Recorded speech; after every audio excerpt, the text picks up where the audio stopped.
Welcome to Christian Financial Perspectives, where you're invited to gain insight, wisdom, and knowledge about how Christians integrate their faith, life, and finances with a biblical worldview. Here's your host, Christian investment advisor, financial planner, and coach, Bob Barber. Welcome to another episode of Christian Financial Perspectives. I want to give you a quick warning for those of you who may want to turn away, because today's program could save you several to many thousands of dollars in taxes. So if you don't want to listen, if you like paying more in taxes than you need to. So we'll give you guys just a couple seconds to turn away or turn off the episode. All right, if you're still here we go, Bob. I guess they want to save money on taxes. I guess they want to save money on All taxes. Right. All right. And before we get started, it's important to know that these tax strategies that we're going to give you today, I would run them through a CPA, a qualified tax expert, or an accountant before you do them for you personally. So every one of these, some will apply, some won't. But I have a feeling out of the 10 that we're going to share today that you are going to find one or two of them that actually will save you $1,000 or $2,000 in taxes. So this next 30 minutes that we're going to go through this, I don't know if it's going to take that long, but it is going to take a while, is worth about, $1,000 an hour. So I would definitely stay tuned, because you will see some ideas that we're going to give you that are good ones. And for those watching online, you should be able to jump to the chapters. So if you want to just quickly see which of these looks like they apply, just jump down into that. So. That's a new thing I didn't know you could do. Yeah. Oh, okay. All right. It's fancy. So one of the things that is important before we get to the strategies is to understand the standard deduction that all of us receive, whether we're married, single, or a head of a household. Right. And let me define the head of a household. That's somebody that would not be married but maybe has a child. Okay. Gotcha. So they have a dependent. All right. So for 2022, the standard deduction for a single filer, not married, is $12,950. That means that you get that deduction right off the bat. I guess I'm trying to think. Yeah. If that's the right term to say. Okay. The next for a married couple, that standard deduction is $25,900 for this year. So that's much higher. Of course, it's going to be, double basically what a single filer. Mm-hmm. And then the head of a household is $19,400. Like you said, so say like single mom or dad with a dependent. Right. Correct. And taxpayers who are at least 65 years old or are blind, it was interesting in looking that up, will be able to claim an additional $1,400 in the standard deduction on top of these numbers that I just gave you. If you're single or head of a household, it's $1,750. So plus even more. You can also declare even more if you happen to live in a disaster area, like Florida had the hurricane hit this year. So if you had a qualifying disaster in your area, like a hurricane or a wildfire, like we always see happening in California or the West, you can add more to that standard deduction. Now, this is important to know what this standard deduction is, because as we get into tax strategy number 1, unless itemized deductions total more than the standard deduction, you don't even need to itemize. Right. It's just a waste of time. Yep. Yes, it is. So we're going to go over these itemized deductions and how important it is that you understand what you can itemize, and will it total more than these initial numbers that I gave you. Garrett, if you would put those initial numbers right up one more time so people can see that before we get into this. So if you see those numbers there, the first tax strategy number 1 for 2022, and this is a year-end strategy. You got to do these strategies before the year end. So we're coming to you and giving this to you in November, because you still got some time left to do these strategies. So go with that first one, Shawn. So the first one is lumping together itemized deductions that you can. So you want to lump as many of the qualified itemized deductions as you can into 1 year to get over that standard deduction threshold. And obviously try to do this, I guess, every other year at least? Well, it depends. And I was thinking about this for myself, okay? Mm-hmm. So, because that first one we've got is property taxes, all right? So the max that you can use towards the itemized deduction is $10,000 in property tax. Okay. Okay. Well, property taxes on my home are that much Yeah. already. So Yeah. if I wanted, Welcome to Texas. yeah, where taxes are very high. Californians, they're moving here by the thousands. They get here and they go, oh my goodness, I never knew property taxes were that high, but they're very high in Texas. And so it wouldn't make sense for me to lump my two together, right? Yeah. Now, Bob, that's $10,000 for the property filing jointly. So if you're single, It's $5,000. or you did married filing separately, it's $5,000. Yeah. But Shawn, I don't know what your property taxes are, but I don't think they're $10,000. No, they're $5,500. Okay. So for you, it wouldn't make sense to pay your property tax twice in 1 year. Right. Because that'd be $11,000. You'd get to claim 10 of that 11. Right. Right. All right. I hope this makes sense to our listening audience. Yeah.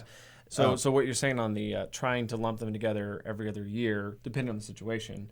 So in my case, since I'm barely over that $10,000 that I'm allowed for the property tax, it doesn't really help much to go with the itemized deductions versus the standard deductions, because it's just not enough, right?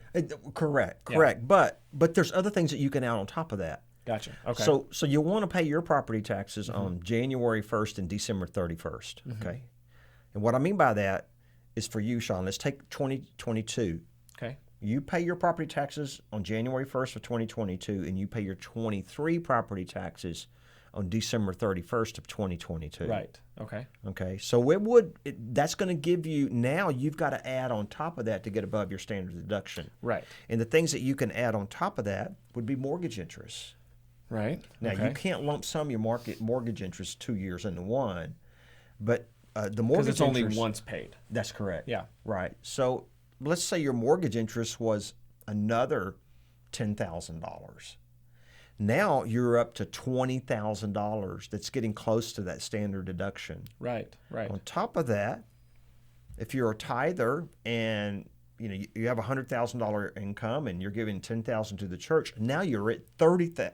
That's $10,000. Right. So you got now, 10,000. just from really, I guess you'd say those three things. Those three the things. Mortgage interest, the paying both years of property tax in the same year, and the charitable giving, you're already over the standard deduction. So now it makes sense. Yeah. Okay. But next year, if you did that for 2023, you wouldn't get to that above that because you paid your taxes for 2023. Right. On I'd December only be able to 31st. pay 2024 maybe early, but it doesn't really Right. matter at that point. Right. Yeah. So it's real important how you look at your itemized deductions, and that's why I knew this would take some time. Yeah.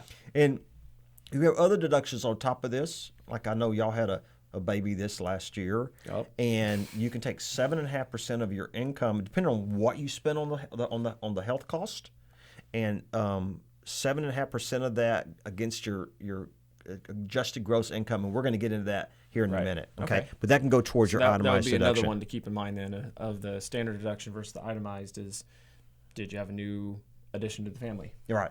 So yeah, okay. So we're going to go to the second year in tax strategy for 2022, which is maxing out your qualified plans. So this, for example, maxing out your contributions to your qualified retirement plan at work. So maybe your employer has a 401k, 403b, 457, TSP plan. There's a bunch of different ones.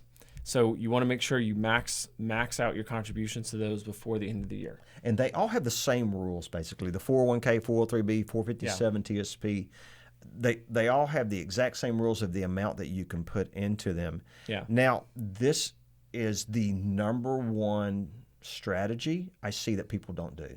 Mm. We've got your typical earner making $70,000 to $100,000 a year. Okay, your 40-year-old making this much. Yeah. And they're putting 3% of their salary into their 401k. Yeah. And that's it. So they're putting $3,000 in. And it's also common because depending on the employer, it's on average anywhere from 3 to 6% for a match. So that's why for a lot of people they just do whatever the match is. Yeah. But you can do more. Yeah. Well, a lot more. A lot more. And, like you said, this is something that we have clients save thousands of dollars on their taxes by doing this because, well, number one, most of us need to be saving more towards our retirement anyway. You're right. And for 2022, you can contribute up to $20,500 towards a 401k, 403b, the Federal Thrift Savings Plan. Plus, if you're 50 or older, you can do another $6,500 on top of that. Now, for a lot of people, $20,500, and especially if you had the $6,500 on top of that, a lot of people, that's not 3%. That's more than 3%. Oh, a whole lot more. Right. But you could put that a full amount. That still reduces your taxable income. That's right. You can put that full amount. So I'm not saying that some people might say, I put $3,000 and I don't have any more money to put in. But if you do, maybe if you had $10,000 more, that $10,000, if you're in a 20% effective tax bracket, okay, you've just saved $2,000 in taxes. We've just made this program worth it to you. Yep. Okay. You got all your money back on the investment, which was free to watch this. But But that's an example, and I meet a lot of individuals that are 55 to 60 or 65 that do need to max out their plans, and they're just nowhere near that $27,000 that they can put in. That's on their side, and then that's not saying the employers are going to match that much, right? But they're just only a percentage. One not catch, if you will, but one thing just to keep in mind is for a lot of people, they may be contributing to, or you listening, watching, may be contributing to your 401k as a Roth contribution, not as a tax deduction. Thank you. Yeah, right. Traditional, more traditional type contribution. So obviously, if you did this full, $27,000, but you were contributing as a Roth, that's not going to save your taxes now. So just kind of throw that out there. Make sure you know how you're contributing. And I have my opinion on Ross, and I'm not going to share that right now. But okay, we'll save that for another It can be a favorable and a negative opinion on both. Okay, year-end tax strategy number 3 for 2022. Large year-end gifts to charities. Give a large year-end gift to your charity before the end of the year, or you can fund a donor advice fund if you don't want to give that all to the charity right now, and that's a tax deduction. Yeah. Also, lump your charitable giving into 1 year if you can. Right. And that's again, a lot of these are if you can. So. Because that's going to add on top of your itemized deductions. All right. So, for example, similar to the property tax scenario, that if you can afford it within your cash flow, whatever you would normally give to the charity or the church in the current year, do that plus what you would give the next year. That's correct. That way you can get those deductions before the end of the year. And if you say, well, I don't want to give that off to the church right now, like I say, you could use a donor advice fund, and then the donor advice fund could give it month by month. Yeah, or so a little slower over time. Right. Yep. Yeah, which is it's the same thing, but you're saving a lot on taxes. Yeah. That could be worth for a $100,000 income earner or $200,000. Again, this is another $2,000 or $3,000 in tax savings. Yeah. I mean, so far some of the things I've mentioned, we're up to $7,000 or $8,000 in tax savings already, and we're at tax strategy number 3. And when you're talking about the gifts to charities and churches, I mean, it's money that you were planning on giving anyway. So why not do it now? Whether it's a lump sum or the charitable gift annuity, because either way, you still get to deduct the full amount. Now, I'm scared about this next tax strategy, Shawn, because I know y'all are looking at a car now, so. So number 4 is sales tax. Buy that new car if you need one. Now, we've been looking at buying a car for a while. It still hadn't worked out yet, but we are doing our very best to remain diligent and not get emotional and fall into I just want it now. Yeah, exactly. I know y'all been looking a very, very long time, and I'm proud of you that you've really taken your time and not let your emotions get involved in it, because that can get so involved. And we're definitely looking at the new car, not just for this strategy number 4, and this just but applies, also used car prices have been crazy for a while. So this applies towards a new car, and the sales tax that you pay on that car, and cars are so expensive today, $40,000 or $50,000. That sales tax is deductible, but in a state like California where you have a income tax. Yeah. If you have an income tax, the income tax can be deductible towards your federal tax, but you can't take sales tax and income tax. In my research. Okay. Gotcha. All right. So for those of us in a state like Texas or other states that don't have a state income tax, well, Yeah, use the sales tax and deduct that. All right, so we're nearly halfway through our 10 tax strategies. The year in tax strategy number 5 for 2022 is maxing out your HSA or your health savings account if you haven't done that. That's a pure deduction right on the very front of your tax return. The amount that you can put into a health savings account this year for an individual is $3,650. Or if you're a family, you can put $7,300 into an HSA plan. And if you're above 55, There's another $1,000. Add another $1,000 on that. So that's good. And the good news is these numbers are going up again next year. Yeah. Well, and also what's great is the money you're putting into that. It's unlike, man, it feels sometimes like the insurance premiums you pay every month just feels like a waste. Well, at least with the health savings account, the money that you're putting into that, you then get to use for medical expenses towards your deductibles. Yeah, towards your so whatever it is, at least this is money that you're not just kind of throwing to the insurance company. Yeah, but you actually get to use it. So and it's a deduction, and you get to use it. That's correct, and you can use that for things like even a chiropractor or going to your dentist. Yep. Okay. Yep. All right. So that's the first 5. So now let's get to year in tax strategy number 6, medical procedures. Yeah, so go ahead and get those elective or mandatory medical procedures done before the end of the year, if possible. So, for example, eyes, maybe just getting new glasses or corrective surgery, maybe something for your teeth, for dental. Maybe you've been putting off those hearing aids.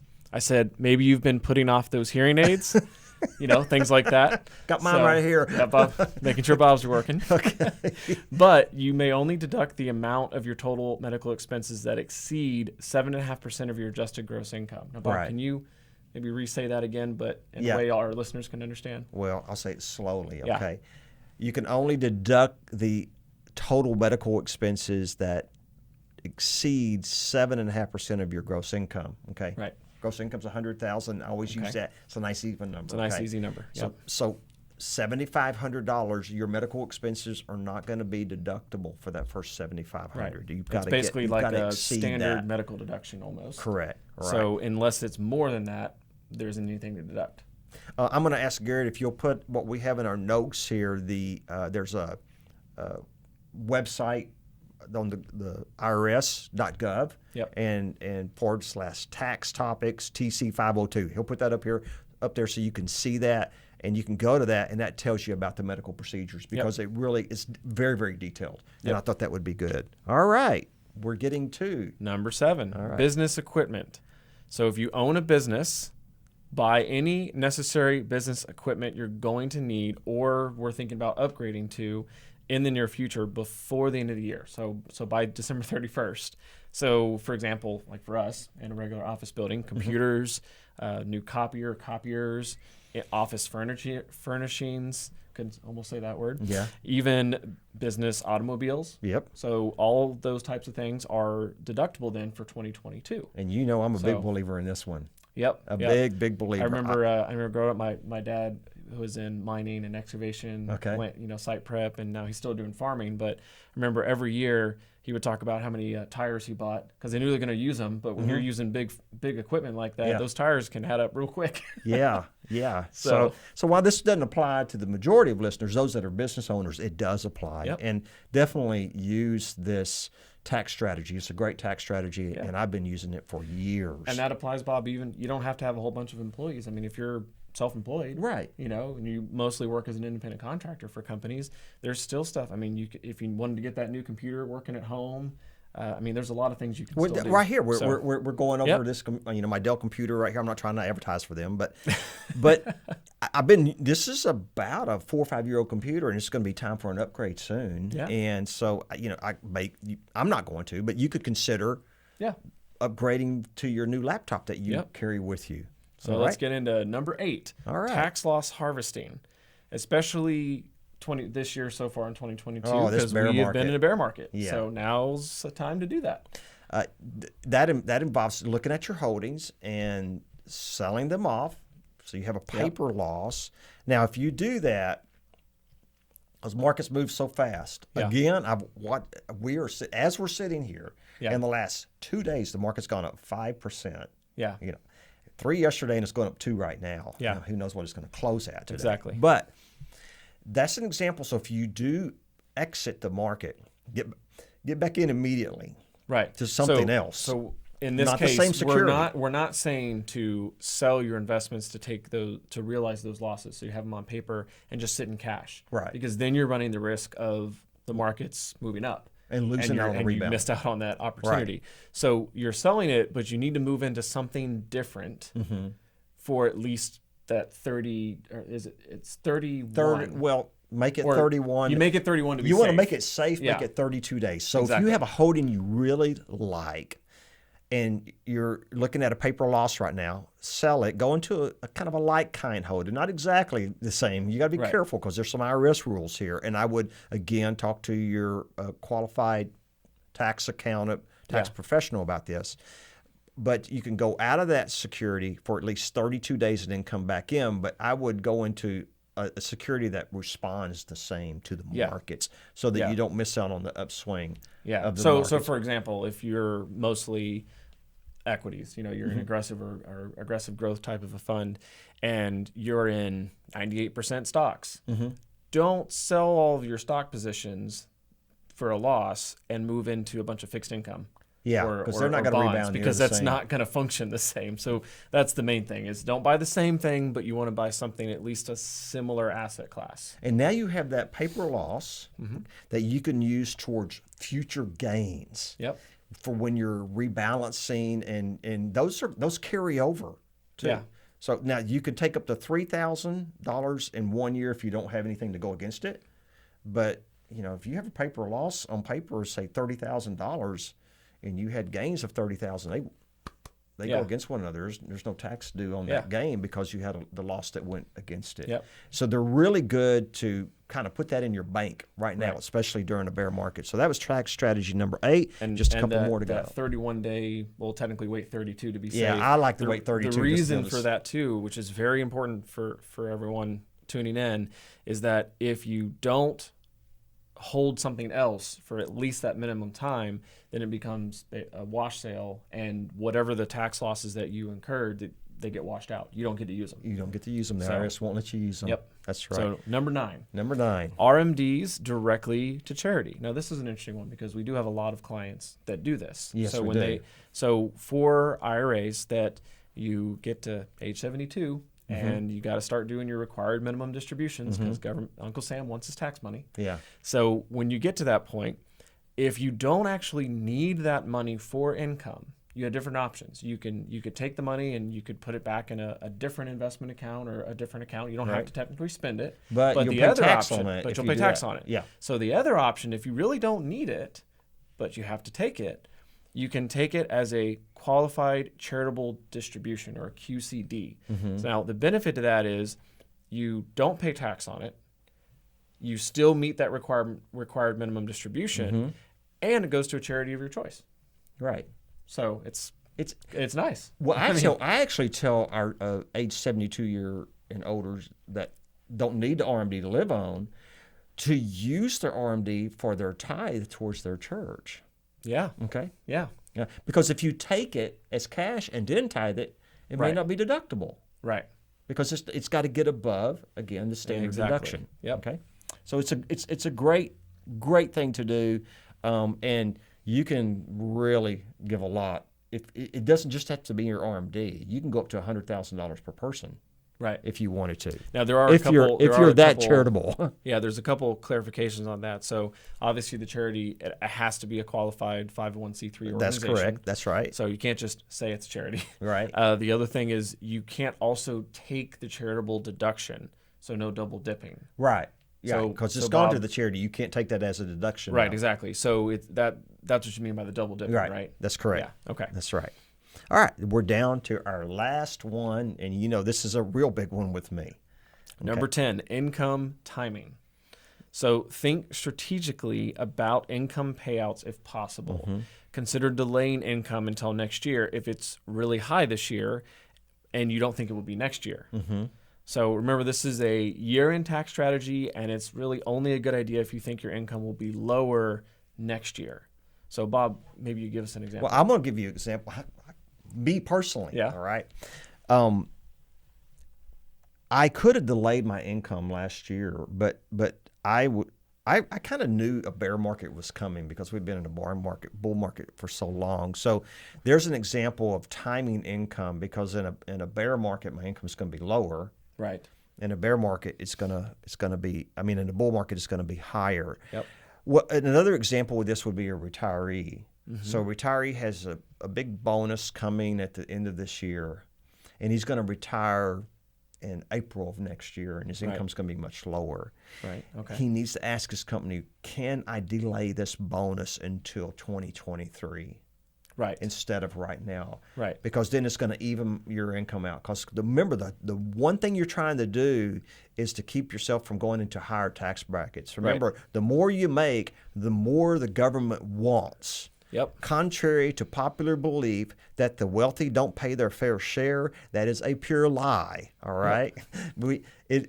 All you got to do is look at any tax table, and the more you make, the higher percentage you pay. As an example, you'll take somebody that makes $100,000, their tax burden may be $10,000 or $15,000. Okay. Yeah. You take somebody that makes $400,000, their tax burden is not 4 times that amount; it's like 8 times that amount. Yep. And I can say is because I handle bookkeeping and everything for the business here, and so part of that kind of falls into helping you with your taxes. And I don't really want to even mention the taxable amount, but I can tell you the people that make more money pay not just percentage wise, but just across the board. They pay more taxes. So don't listen when you hear the media and politicians talk about, oh, the wealthy don't pay their fair share. No, they pay their fair share, your fair share, my fair share, plus everybody else's. So that income timing that's a really great tip, and that's something, again, especially if you have someone who's looking at retiring next year, or just based on what's going on with the business, maybe they're in more of a sales position and they just don't see that's going to be as good the next year, and you got that bonus coming.